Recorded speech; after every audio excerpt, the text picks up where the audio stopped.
Bonsoir, bonsoir. Oh là là, désolé.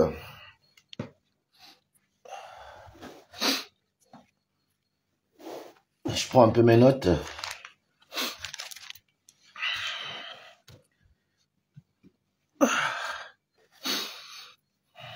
Bonsoir, comme promis, je vous disais qu'on va avoir le live parce que c'est les Gabonais qui me le demandent, hein, c'est pas moi. Hein. Je vais d'abord dire à quelqu'un qui a fait un commentaire la dernière fois en me disant que mais toi tu parles des choses du Moyen-Ogooué, est-ce que tu es du Moyen-Ogooué? J'ai trouvé quand même cette question stupide, mais bon. On a encore des gens qui n'ont pas encore évolué dans la tête. Ils comprennent pas encore les changements qui s'opèrent. Ils comprennent pas encore les changements qui s'opèrent. Ils croient que vraiment, vrai, on est encore à l'époque où ils étaient, à l'époque où les bras cassés faisaient la loi. À l'époque où les chats portaient les cloches de chiens pour aller en chasse, hein, au détriment des chiens eux-mêmes. Ils ne savent pas que nous sommes à l'époque où c'est les chiens qui vont en chasse. On leur donne les cloches, ils vont en chasse. Donc, ils n'ont pas encore compris le truc. Bonsoir, peuple gabonais. Bonsoir, bonsoir. Vous êtes, dites-moi si le son est bon. On va commencer le live. Vous avez le titre là-bas. Nous allons parler de la suspicion qui est dans la conscience collective des concitoyens de la province du Moyen-Ogooué qui est sous haute tension, qui sait plus sur quel sein se vouer, cette population qui a pris la peine de m'appeler pour dire, Gauthier, de tous les activistes, quand on regarde, on a l'impression que tu es quelqu'un de vrai. Nous voulons que tu en parles pour que le président et le CETRI soient au courant de ce qui se passe ici dans le Moyen-Ogooué par rapport aux 7 milliards qui ont été alloué à cette province par le président de la République, Brice Clotaire Oligui Nguema. Et vous savez que notre travail en tant qu'activiste, ce n'est pas seulement c'est de critiquer, mais d'aussi prévenir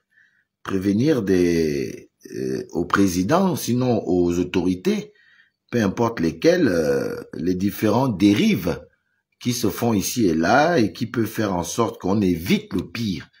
Parce que le pire peut arriver à n'importe quel moment. Donc, nous sommes des alerteurs de situations afin que ceux qui ont la charge de nous diriger aillent avoir un œil sur cette situation qu'on leur a cachée afin d'abord d'aller vérifier si l'information est bonne. Si elle est bonne, maintenant de trouver des solutions pour éviter que tout parte en couille. Désolé pour l'expression. Mais c'est l'expression qui s'y. Alors donc je vais être un peu dépassé par ça.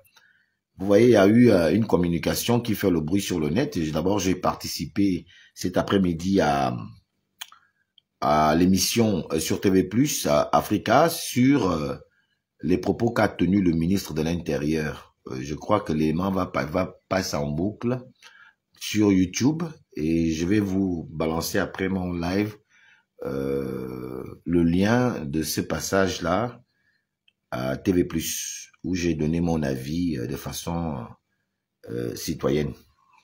Alors que les personnes me disent que est-ce que tu es du Moyen-Ogooué, pourquoi tu parles? C'est pas moi. Vous dites souvent que nous sommes tous Gabonais. Je suis Gabonais de Ndjolé, je suis Gabonais de n'importe quelle partie du territoire. Donc si les populations ou les compatriotes sollicite mon intervention ou sollicite mon apport quant à une situation que ces populations-là vivent, je ne sais pas pourquoi je me mettrais à me dire que je ne suis pas de leur province, je suis du Wellington. C'est pas moi qui veux aller m'incruster dans les problèmes d'une province, même si j'ai les droits, mais c'est ces populations-là qui m'ont interpellé pour que j'en parle ici sur les problèmes qu'ils ont. Alors, qu'est-ce qui se passe? Rappelez-vous qu'il n'y a pas longtemps, je vous ai fait un live sur la situation de Lambaréné. Toujours sur les 7 milliards qui ont été alloués à cette province par le président général Brice Clotaire Oligui Nguema pour des projets d'intérêt général. Eh ben, il se passe que au niveau de la commune d'Ondjolé, quand ils m'ont appelé même, les gens d'Ondjolé, j'ai pensé à quelqu'un, un activiste qui dit qu'il est un grand soutien.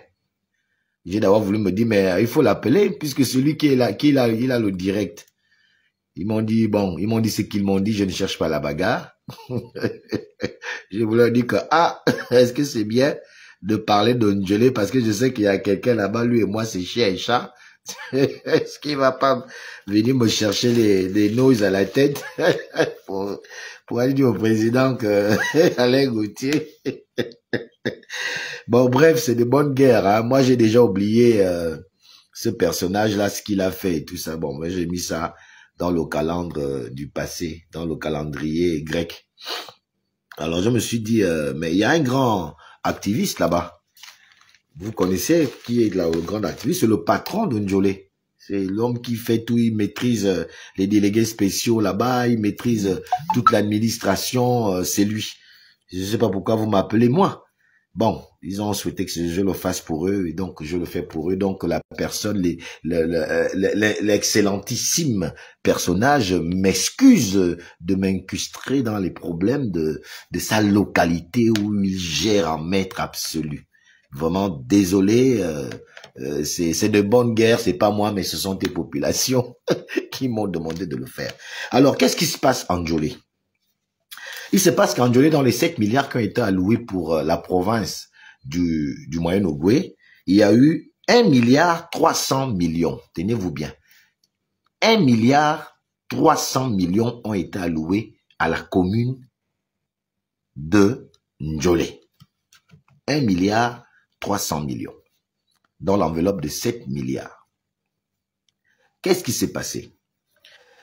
Eh bien, il s'avère que au départ, d'après ce que j'ai, comme d'habitude, je ne confirme rien, je n'affirme rien. Je ne fais que présenter les faits qui m'ont été présentés aux autorités de prendre l'information ou de ne pas prendre l'information. Parce que je ne viens pas ici pour chercher la bagarre avec X ou Y. Je suis là pour présenter les problèmes que me présentent les populations que nous disons tous défendre. Alors, ils ont commencé, dès qu'ils ont pris les 7 milliards, le délégué spécial donc de la commune de Toum, avec toutes les autres autorités qui ont été mis à la charge de ce dossier, donc de sponsorisation des projets d'utilité publique, dans cette localité. Au départ, ils ont bien commencé, disent les populations. Ils ont commencé par la notification écrite comme l'exige l'administration. Donc, ils ont fait une communication écrite, ils ont appelé les différentes entreprises, les populations, tout le monde pour un travail d'ensemble pour trouver d'abord les différents projets d'intérêt général prioritaires, d'abord les identifier, ces projets d'utilité prioritaire, public prioritaire, les identifier, après avoir fait ce travail d'identification et de proposition, etc., etc. Vous savez que vous êtes en réunion, chacun dit il faut ça, il faut ci, il faut ça, il faut ça. Ça a été bien commencé, mais le bémol a fait que, après avoir fait justement cette notification écrite qui suit les règles administratives, ensuite c'est survenu un fait qui a commencé à étonner plus d'un, non seulement opérateurs économiques, donc des entreprises, mais plus d'un citoyen d'Ondjolé. Ils ont bien commencé, ensuite, hop, ça a dérapé. Qu'est-ce qui s'est passé ensuite? Ils ont passé, au lieu de faire l'appel d'offres, donc l'appel, après la notification, que les différentes sites, les différents projets sont identifiés, ils devaient faire un appel, ils devaient maintenant faire un appel d'offres aux différentes sociétés pour leur donner les projets, les contrats pour commencer les travaux. Ce qu'ils ont fait, ils ne sont plus passés par la voie légale administrative, ils sont passés, ces autorités de Ndjolé là, par appel téléphonique, ce qui est contrairement à la voie légale en ce genre de situation. Administrativement, ça ne se passe pas comme ça. C'est pas de gré à gré. Quand on a un projet d'utilité politique, en fait, on fait un appel d'offres. Toutes les entreprises viennent se présenter. Ensuite, avant de faire quoi que ce soit, quand on a déjà identifié les différentes entreprises, ce qui se fait, c'est que ils envoient ces entreprises, vont sur le terrain avec les autorités pour identifier les sites où les projets doivent être réalisés, ce qui n'a pas été fait. Ils n'ont pas notifié à toutes les entreprises de venir pour aller identifier les différents endroits où les projets doivent prendre forme. Ce qui a étonné plus d'une entreprise. Vous savez que le président de la transition a décidé que les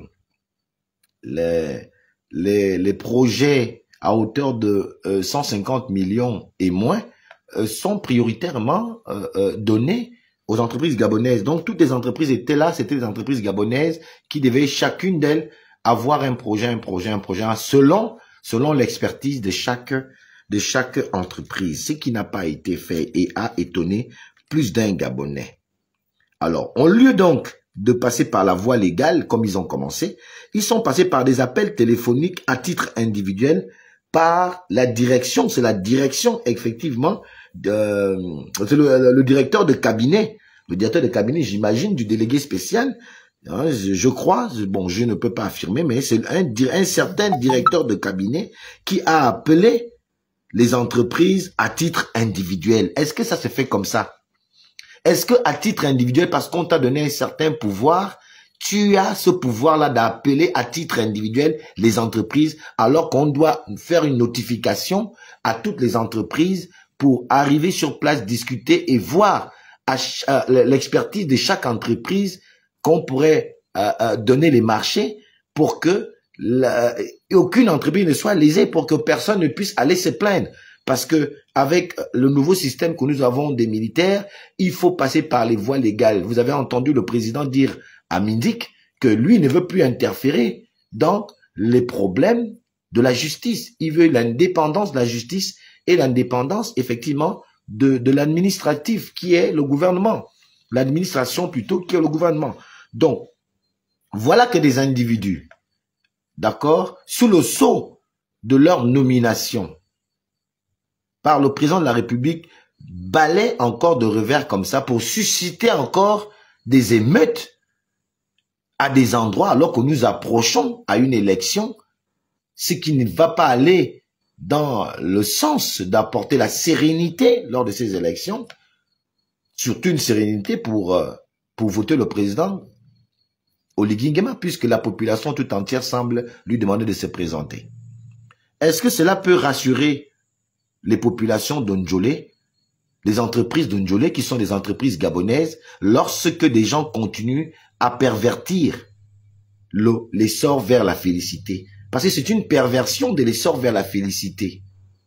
Il s'agit de ça. L'essor vers la félicité veut que les gens se comportent autrement, alors que les vieux comportements-là veulent toujours continuer.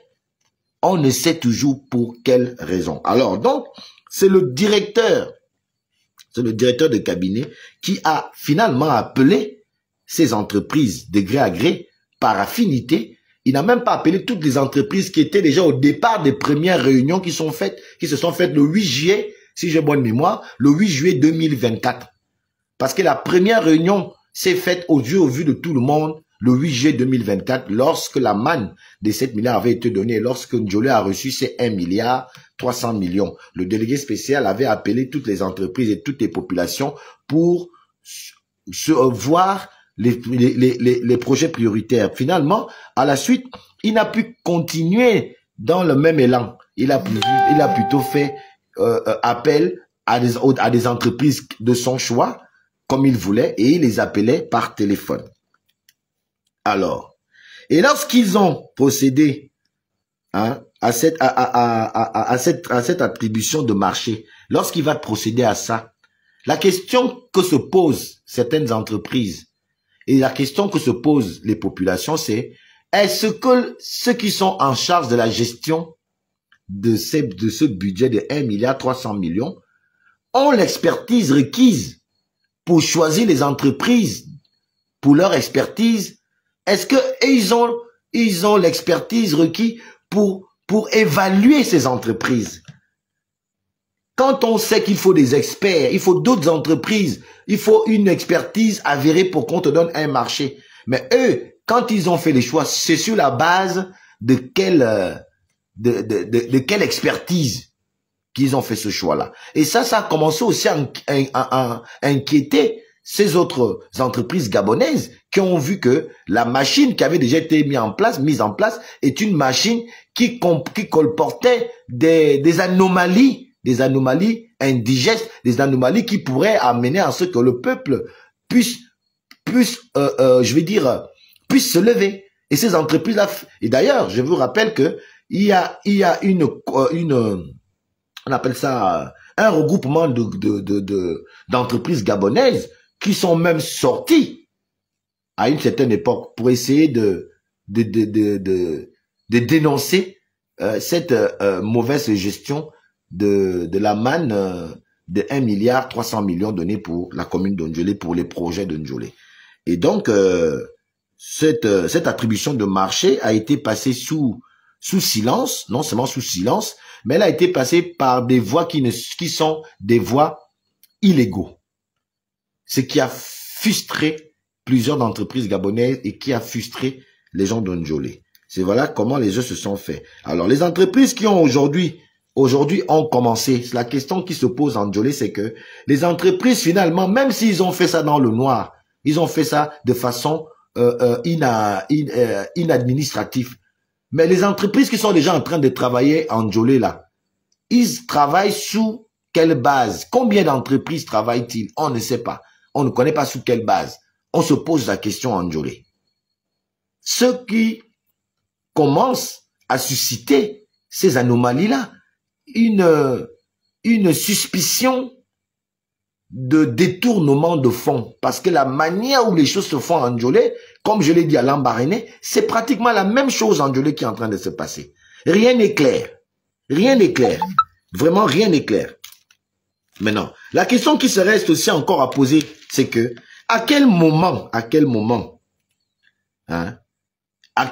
ces entreprises-là, puisqu'il y avait une visite qui avait été prévue, en fait, ceux qui ont la charge de la manne, avaient prévu des visites à ces entreprises. Or, pendant que les entreprises qui ont été les premiers jours, qui ont discuté, vu comment les choses pouvaient se faire, qui ont été à la première discussion, attendaient les notifications du délégué spécial, je l'imagine, puisque c'est les délégués spéciaux qui ont donné la manne de Ndjolé.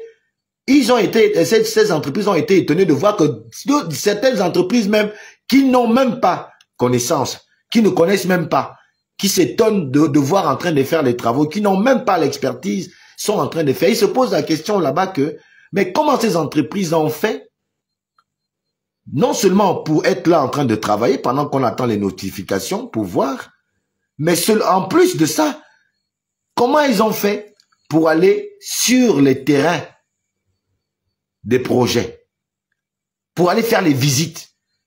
Personne ne leur a vu faire des visites. D'après ce que j'apprends là-bas, qui peut être vérifiable, je dis bien je n'affirme rien, je présente la situation telle que les populations me l'ont présentée au niveau de Ndjolé. Je ne suis pas de Ndjolé.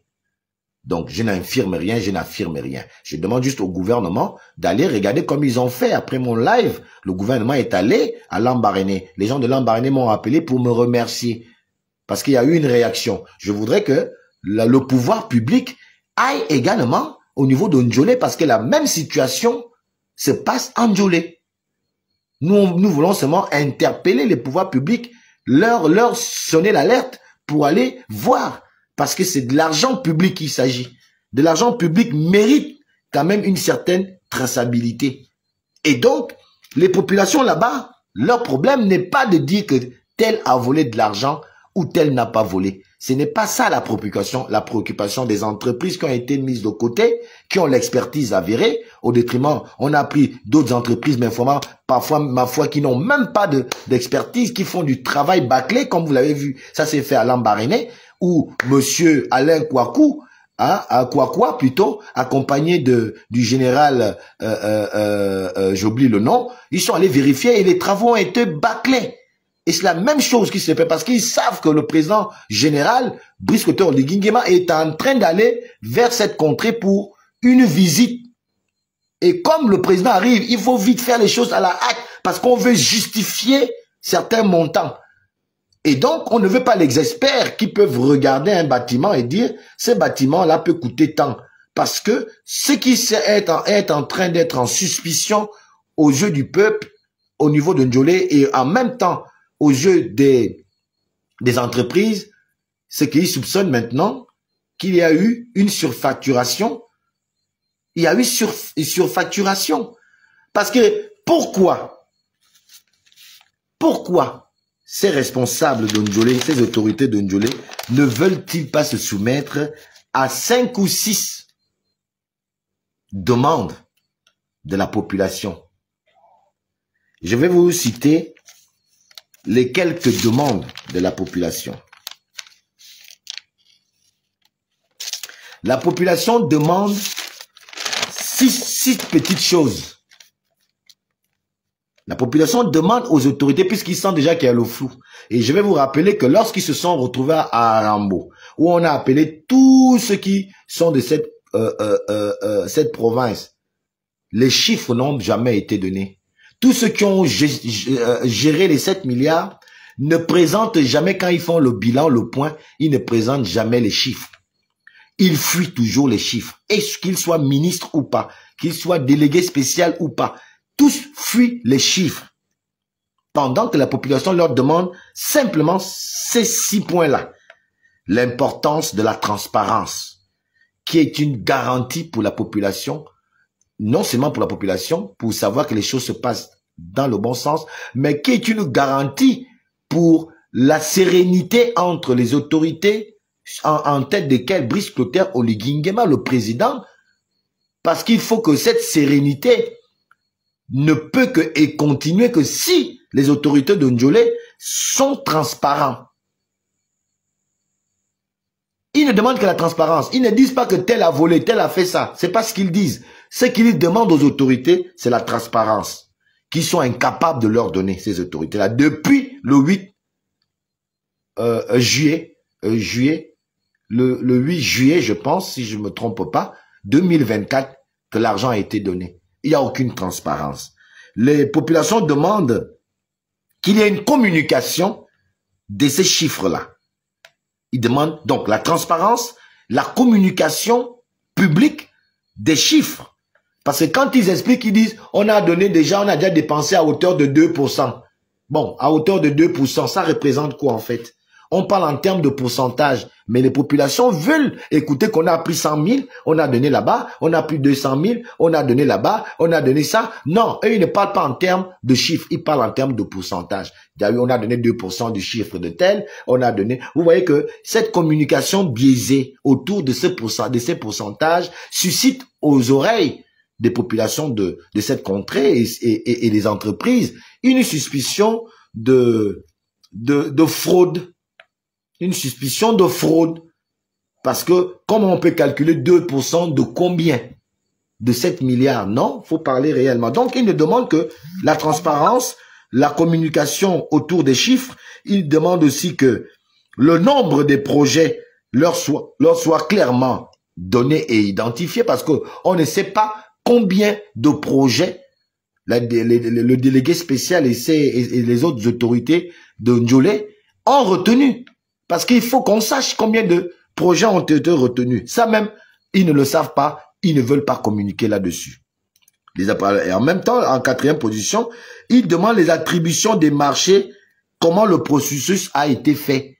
Ils trouvent que le processus d'attribution des marchés a été truqué. Ça a été fait de façon hasardeuse, ça a été fait de façon à faire en sorte que les règles établies en la matière ont été violées. Parce que même ça, ils ne connaissent pas le processus qui a été mis en place pour attribuer les marchés à ces entreprises qui sont déjà en train de travailler au niveau de Ndjolé et qui font un travail, paraîtrait-il, bâclé, qui n'a rien à voir avec l'argent qui a été laissé pour ces projets-là. Alors, ils disent aussi que ils préviennent les conséquences liées à ces abus, parmi lesquelles on peut bien comprendre qu'il peut y avoir un soulèvement, et ça ne profite pas au CETRI. Ça ne peut pas profiter au président de Brice Clotaire Oligui Nguema qui lui a déjà laissé l'argent. Donc, ils leur préviennent déjà que ne continuez pas à rester opaque. Vous avez une gestion opaque qui n'a rien à voir avec ce que les attentes, effectivement des populations, et qui n'a même rien à voir avec tout ce qui a été laissé comme consigne, hein, le président Brice Clotaire Oligui Nguema pour l'acheminement de ces projets. Ils ne demandent que ça. Alors, et en dernière position, les populations demandent, elles font un appel à la publication des informations. Il n'y a pas une publication officielle des informations dont le peuple a besoin. Parce que, je vous rappelle quelque chose, l'argent qui a été donné, Excellence Monsieur le délégué spécial de la commune de Ndjolé, l'argent qui vous a été donné, c'est pas l'argent d'Oligui Nguema ou du CETRI, c'est l'argent des Gabonais. C'est un bien public. C'est de l'argent qui sort du trésor public. Ça veut dire quoi? Quand cet argent est sorti, les populations ont le droit et le devoir d'avoir un œil sur cet argent et de comprendre où va cet argent. C'est leur droit. L'argent n'a pas été donné pour vous. L'argent a été donné pour mettre des projets que les populations et vous avez clairement identifiés ensemble. Et donc, ils ont le devoir et le droit de savoir où est-ce qu'on a mis l'argent. Ces informations-là sont importantes pour la sérénité. C'est des informations importantes pour la sérénité, non seulement entre vous et vos administrés, mais aussi entre vos administrés, vos concitoyens et le président de la République, Brice Clotaire Oligui Nguema. Ça, il faut le comprendre, comme je vous le dis là. C'est pas la peine. Je sais. Je suis au courant. J'ai tout là. Hein. Pour l'instant, je ne cite pas les noms des gens parce que c'est pas mon but. Mais j'ai tout, et les vidéos et les audios. J'ai ça, tout ça là. Mais je n'ai pas envie de mettre ça parce que je respecte désormais les gens. J'ai décidé de changer.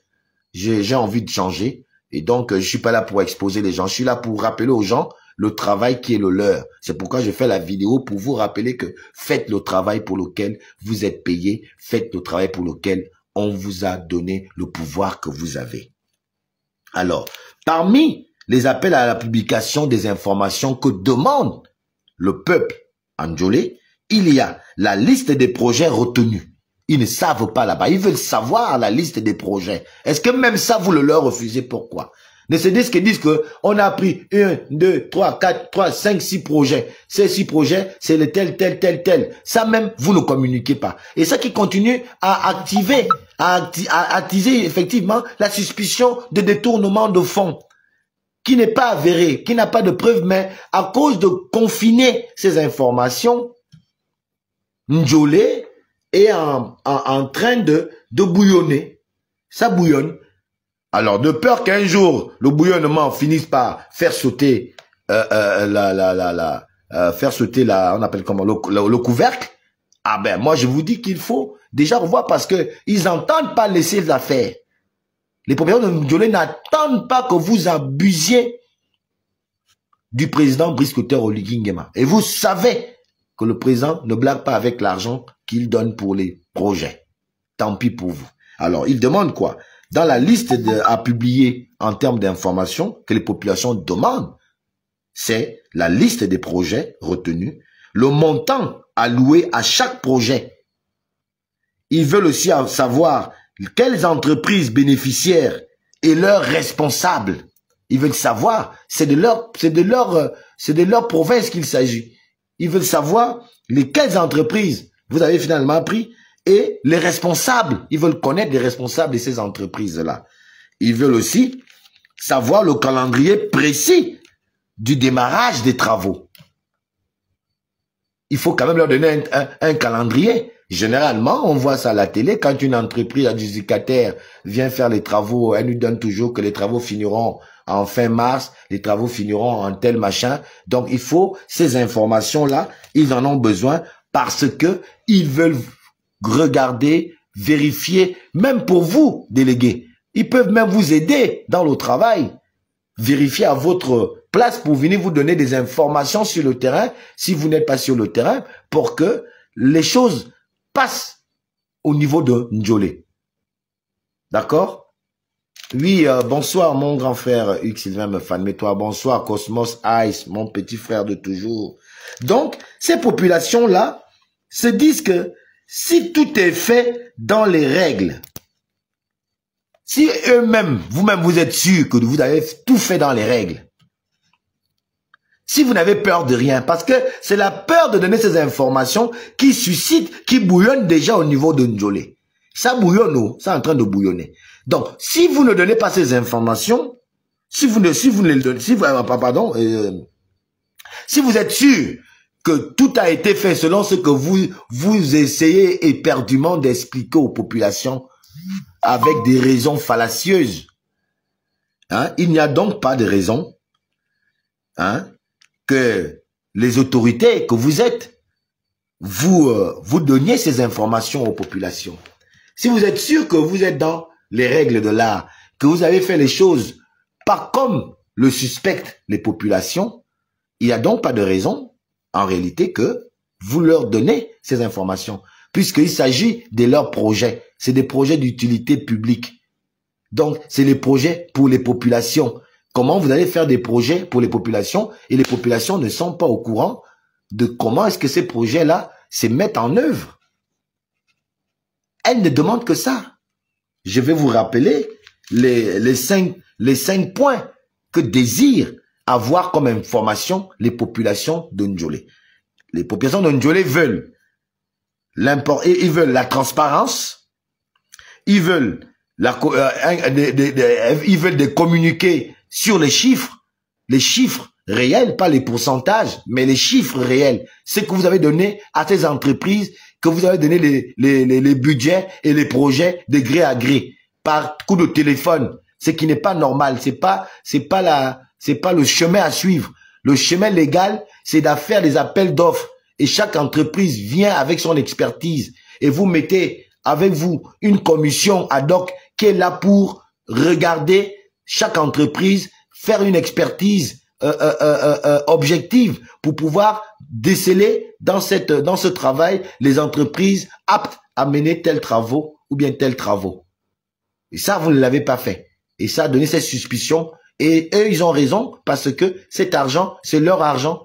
C'est l'argent des Gabonais, du contribuable. Et donc, ils ont un droit et un œil là-dessus qui est tout à fait normal. Donc, ils veulent cette communication de ces chiffres-là. Ils veulent également savoir le nombre de projets que vous avez retenus parmi tous les projets que vous avez énumérés, que vous avez identifiés tous ensemble. Ils ne savent pas combien vous avez retenu comme projet. Ça aussi, c'est important de savoir qu'il y a 4 projets qui ont été retenus, qui ont été préfinancés. Parce que vous avez tous dit que vous avez préfinancé toutes ces entreprises, mais à hauteur de combien? Et il reste combien? À la fin des travaux, vous leur payez combien? Ça, les populations ont besoin de ça, et les entreprises que vous avez narguées aussi. Parce que ces entreprises-là aussi ne sont pas contentes, puisque vous n'avez pas suivi le vrai cheminement. Et le fait que vous n'avez pas suivi ce vrai cheminement-là va amener ces entreprises à se révolter aussi.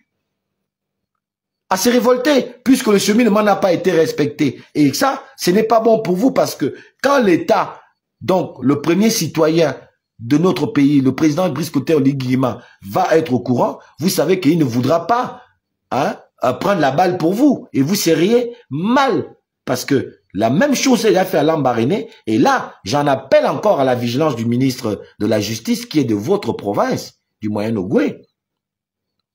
J'en appelle à sa vigilance, comme il a fait au niveau de Lambaréné, monsieur Ngonjou, de partir également en Ndjolé, parce que la même mafia, semble-t-il, est en train de se faire au niveau de Ndjolé.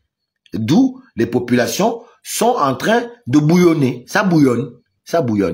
Doucement. Donc, avant que ça ne pète le couvercle, il serait de bonne loi, monsieur le ministre, avec tout le respect que je vous dois, que vous alliez effectivement aussi, au niveau de Ndjolé, comme cela a été fait au niveau de Lambaréné, pour vérifier ça. Parce que tous, et ceux qui sont en Ndjolé, et ceux qui sont dans les autres communes, sont en train de faire du gribabouillage rapidement, comme on faisait ça à l'époque de Omar Bongo, quand il y avait la fête du 12 mars, ou la fête de je sais pas quoi, on venait mettre les petites peintures là dans les rues, on mettait la peinture blanche partout là, hein. Une peinture, un système qui date de l'époque coloniale comme ça là. On met la peinture, je sais même pas si c'est la chaux ou si c'est la vraie peinture. Voilà, ils veulent peindre ça là partout pour faire genre on a dépensé, alors qu'en fait en réalité leur comportement prouve à suffisance que ils n'ont pas dépensé à hauteur de ce qu'ils vont présenter au président lorsqu'il sera dans le Moyen-Ogooué.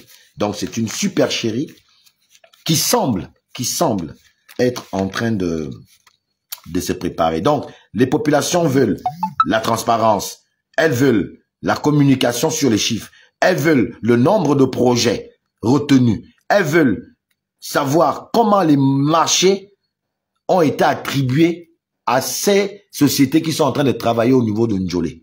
L'attribution de ces marchés-là, ça s'est fait dans quel processus? Ils veulent savoir. Ils veulent aussi savoir, ils veulent aussi prévenir que ce que vous faites va avoir des conséquences forcément.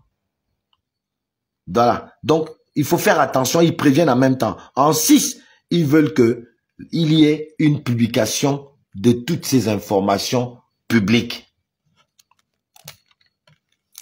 Est-ce que j'ai été assez clair? Et parmi ces besoins d'information qu'ils veulent que vous rendiez public, il y a effectivement la liste des projets retenus, il y a le montant alloué à chaque projet, il y a les entreprises bénéficiaires et le nom de leurs responsables, ils veulent savoir ça, il y a le calendrier précis des démarrages des travaux et leur fin. Ils ont aussi besoin de ça. Et donc tout ça là, ce n'est que des questions légitimes et ce n'est que des propositions légitimes d'un peuple vraisemblablement ancré vers la route du développement et vers la route surtout du délestage, je vais appeler ça comme ça, des anciennes méthodes. Parce que le peuple n'entend plus laisser ceux qui sont toujours là pour tirer à l'arrière le développement de ce pays. Tous les Gabonais sont unanimes, ils sont prêts à donner leur vie, ils sont prêts à soutenir le développement. Donc, vous, quand on donne des responsabilités, faites attention. Voilà autant de choses. Pour l'instant, je peux déjà vous dire que j'ai tout avec moi. Et les audios, et les vidéos, et tout ça. Je n'ai pas voulu mettre ça aujourd'hui parce que j'estime que ceux qui sont à la manœuvre sont des personnes. Elles ont encore le temps de revoir le tir et de reculer. Parce que avant que le président n'arrive, avant qu'il n'arrive, oui, aïe, aïe, aïe. Oulé, aïe, aïe, aïe, aïe, aïe, aïe, aïe, aïe, aïe, aïe. Oulé, aïe, aïe, aïe, aïe, aïe, aïe, aïe, aïe, aïe. Hein? Ndjolé, oh, l'argent là n'est pas pour toi, oh. Délégué, laisse les gens travailler, oh. C'est pas ton argent. Voilà, donc, voilà ce que j'ai voulu vous dire aujourd'hui, cher peuple gabonais. Nous sommes là, nous alertons parce que nous voulons que la transition se passe bien au-delà de tout ce que les gens peuvent dire. Et là, je profite avant de finir pour dire à mon grand frère, Landry Washington, qui est un fervent soutien du président Brice Oligui Nguema. Désolé si je te cite, cher René, c'est pour ton bien que je le dis. Voilà un dossier que je te donne. Si tu n'es pas au courant, au lieu d'aller te balader à Oyem, à Makongogno, partout où tu pars, tu ferais mieux quand même parfois aussi de t'occuper de Ndjolé. Ce n'est pas normal que les gens de Ndjolé m'appellent quand on sait que tu es de là-bas.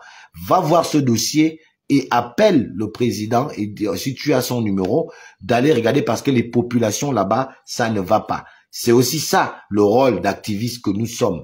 Hein? C'est aussi ça. Parce qu'au lieu de vous balader, faire des photos, est-ce que les gens ont le cardio, est-ce que, tout ça là, ça n'amène rien au président. Ce qui peut amener au président de bien faire passer sa transition, c'est d'aller en Ndjolé. Va en Ndjolé, c'est chez toi. Va voir ce qui se passe en Ndjolé et mets le président de la transition au courant de ce qui se passe en Ndjolé. Tu auras aidé le président que tu soutiens. En Ndjolé, ça ne va pas. Ne te balade pas. va enjoler. Là-bas, il y a une situation qui est chaude. Qui est chaude. Rien à voir avec nos différents politiques. Rien à voir avec une envie peut-être particulière de te jeter quoi que ce soit.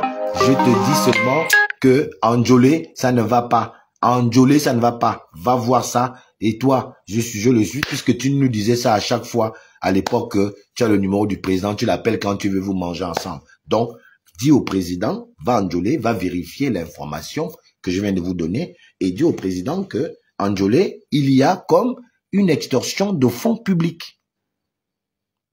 Il y a comme une extorsion de fonds publics.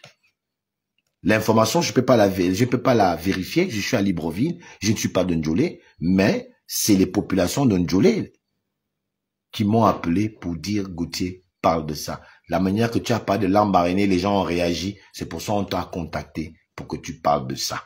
Donc, ne venez pas me dire diffamation. Ne venez pas m'appeler pour dire que j'ai dit que c'était l'eau. J'ai juste dit que ces informations peuvent être vérifiées et j'interpelle le ministre, effectivement, de la justice qui est de la contrée, d'aller encore une fois, comme il a fait à Lambaréné, j'espère que c'est le ministre qui l'a fait, d'aller aussi enjoler pour aller voir parce que ça risque de chauffer d'ici là-bas. Avant que ça ne pète. Avant que ça ne pète. Donc, moi, pour préserver la dignité de certains d'entre vous, je me suis dit que je n'ai pas à exposer quoi que ce soit. Tout est là dans mon téléphone. Je ne suis pas là pour faire ça. Je suis seulement là pour dire, excellent monsieur le président de la République, excellent monsieur les autorités, l'argent qui a été donné là-bas, avant que ça ne pète, il vaut mieux aller voir avec vos collègues, avec vos amis. Je ne sais pas comment ça s'est passé. Vous connaissez vous-même. Allez vérifier là-bas avant que les populations ne soient dehors. En bon entendeur. Salut. Mekan. Merci pour ceux qui m'ont écouté. J'ai fait que mon travail. Je ne suis pas détenteur de quoi que ce soit de Ndjolé. Je ne fais qu'informer comme les populations m'ont demandé par ma voix d'en parler, de rappeler au président qu'ils sont de tout cœur avec lui, mais ce qui se passe en Ndjolé, ils ne sont pas d'accord parce que la distribution de l'argent n'a pas été faite clairement et les informations au sujet de cet argent qui a été laissé n'a pas aussi été, on va dire, expliqué clairement. Mieux, les entreprises qui auraient pu avoir des marchés n'ont pas eu des marchés parce que il y a eu une fraude. D'après ce qu'ils disent, il y a une fraude qui s'est faite parce qu'ils n'ont pas fait comme la loi l'exige en termes d'offres de marché, en termes d'appel, on appelle ça les appels d'offres, en termes d'appel d'offres. Ils n'ont pas suivi le processus que la loi indique. Ils ont fait ces choses-là de gré à gré, d'amitié, de coquins et copains. Voilà, c'est ce qu'ils ont fait. Et ça a dérangé plus d'une société là-bas et ça a dérangé effectivement les populations qui, elles, restent encore sur quel sein se vouer et ne demandent que l'arbitrage et le regard de l'autorité que vous incarnez, vous, cher président de la République, Brice Clotaire Oligui Nguema, ou alors que vous envoyez votre ministre fils de la contrée d'aller voir comme cela a été fait au niveau de Lambaréné. Je vais revenir sur ces informations si rien n'est fait. Je vais regarder d'ici demain s'il y a eu une commission qui serait allée là-bas parce qu'ils me le diront pour voir ce qui se passe. Je vous demande d'aller vérifier, d'aller voir et après, les populations me diront si ça a été fait. Tant mais si ça n'a pas été fait, je reviendrai sur cette information avec d'autres informations que je possède. S'il faut aller jusqu'à faire sortir les audios, je vais faire sortir les audios. Et puis tant pis pour le reste. En bon entendeur, salut. C'est enfin notre sort vers la cité. Force et honneur à la patrie. C'est enfin notre sort vers la félicité. Je suis Alain Gauthier Mvomo, votre humble serviteur. La voix des sans-voix. Le petit marteau qui vient casser gros mensonges établis en République gabonaise. Vous l'avez compris, le haut-parleur. Très souvent placé au centre des viseurs. Mekan, merci. À la prochaine vidéo. C'est comment? Ça a été bloqué. Hein? Vous m'aimez comme ça là. Bon, allez, ciao.